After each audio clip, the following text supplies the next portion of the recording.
Hola a todos, ¿cómo están? Espero que se encuentren muy bien. Continuando con las clases de lenguaje, el día de hoy desarrollaremos el tema el sintagma verbal.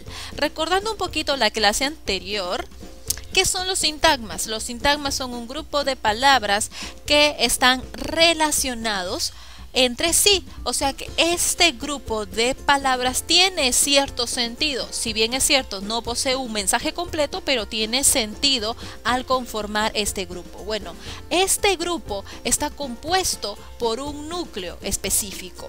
Si el sintagma nominal era un grupo de palabras cuyo núcleo es un sustantivo, ¿qué será el sintagma verbal? Pues será un grupo de palabras cuyo núcleo central va a ser un verbo. Veamos. El sintagma verbal es un conjunto de palabras cuyo núcleo es un verbo. Ejemplo, corre todos los días. Un conjunto de palabras cuyo núcleo central es un verbo.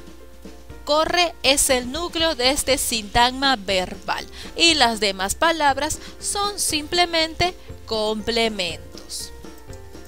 En la oración simple, el sintagma verbal se ubica en el predicado, tal como se muestra en el ejemplo, ojo aquí. En la oración simple, el sintagma verbal siempre va a cumplir la función de predicado. ¿Por qué? Porque el predicado es un conjunto de palabras cuyo núcleo es un verbo. Oh, coincidencia. Coincide con el concepto del sintagma verbal, grupo de palabras cuyo núcleo es un verbo. Ejemplo. Los soldados ayudaron a los damnificados. A ver, ¿de quiénes se habla en la oración de los soldados? Soldados, sujeto. Los soldados es sujeto. ¿Qué se dice acerca de los soldados? Ayudaron a los damnificados. Todo eso es el predicado. Ayudaron a los damnificados. Un grupo de palabras cuyo núcleo es un verbo. O sea que todo esto es un sintagma verbal, porque es un grupo de palabras cuyo núcleo es ayudaron, o sea el verbo. Recordemos que el sintagma verbal es un grupo de palabras cuyo núcleo es un verbo, lo mismo que el predicado, grupo de palabras cuyo núcleo es un verbo. Por lo tanto, en una oración simple, el sintagma verbal siempre será el predicado. Pero, ¿qué ocurre en la oración compuesta? En la oración compuesta, el sintagma verbal, además de ser el predicado, puede estar en el sujeto. Puede, depende de esta oración compuesta.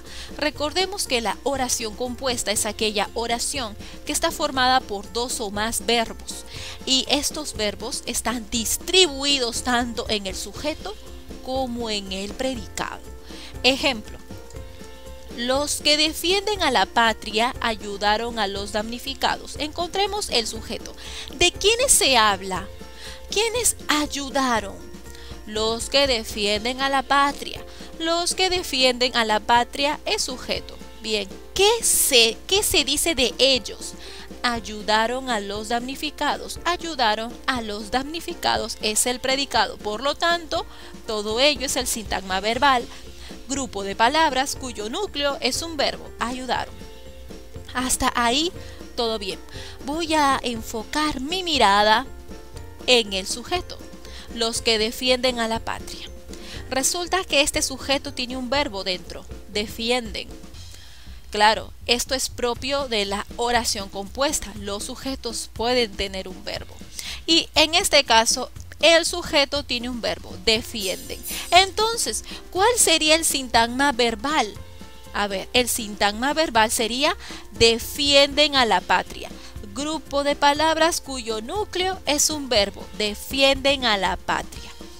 Y ahí está el núcleo. Entonces, en la oración compuesta, el sintagma verbal puede estar tanto en el predicado como en el sujeto. En la oración simple, solo se encuentra y solo lo conforma el mismo predicado. ¿Cómo está conformado el sintagma verbal? El sintagma verbal, aparte del núcleo, aparte del verbo, puede tener otros complementos más. Todos los complementos que posee el predicado son los mismos complementos que tiene el sintagma verbal. Ejemplo, el objeto directo. A ver, Elena llevó las flores. llevó las flores es el predicado.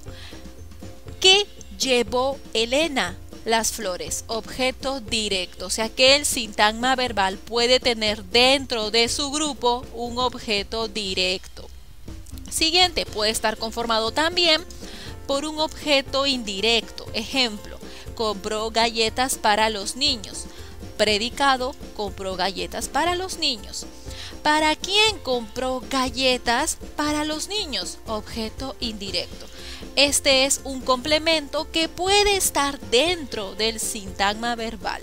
Siguiente, los complementos circunstanciales. Ejemplo, lugar, modo, tiempo, cantidad, negación, instrumento, etc. Todos los complementos circunstanciales que conocemos también pueden estar dentro del sintagma verbal. Mejor dicho, todos los elementos del predicado o todos los complementos del predicado pueden estar dentro del sintagma verbal, aparte del mismo verbo que es el núcleo. Actividades. Reconoce los sintagmas verbales y su núcleo. Primer ejercicio. Trabajó mucho para lograrlo. Sintagma verbal, trabajó mucho para lograrlo. Núcleo de este sintagma verbal, trabajó. Siguiente. María estudia todos los días. Sintagma verbal, estudia todos los días. Núcleo de este sintagma verbal, estudia. Siguiente. Los damnificados recibieron ayuda. Ojo, recuerda que el sintagma verbal es lo mismo que el predicado. Es por eso que lo estoy haciendo así de rápido. ¿Qué se dice sobre los damnificados? Recibieron ayuda, o sea, es sintagma verbal. Y su núcleo es recibieron. Siguiente, limpió toda la casa. ¿Quién limpió? Él, ella. Predicado, limpió toda la casa, cuyo núcleo es limpió. Número 5. El gran mago hizo un buen espectáculo. ¿Qué se dice de el gran mago? Hizo un buen espectáculo. Recuerden que el predicado cumple la función de los sintagmas verbales. Hizo un buen espectáculo. Todo ese es un grupo cuyo núcleo es hizo. Siguiente. Quien miente no merece ser mi amigo. A ver, aquí está bueno. Es una oración compuesta. Encontremos el sujeto. ¿De quién se habla? Se habla de quien miente. ¿Qué se dice de esta persona? No merece ser mi amigo. Ese es el predicado. Por lo tanto, si es predicado, es sintagma verbal, cuyo núcleo es merece. Y luego tengo por aquí quien miente. Quien miente es sujeto, pero este sujeto tiene verbo. Significa que miente es sintagma verbal de su mismo núcleo, que es miente. Este sintagma verbal está dentro de un sujeto. Bien. Hasta aquí llega la clase del día de hoy. A continuación en la plataforma estaremos desarrollando unas cuantas actividades. Espero lo hayan comprendido. Cuídense mucho. Hasta luego.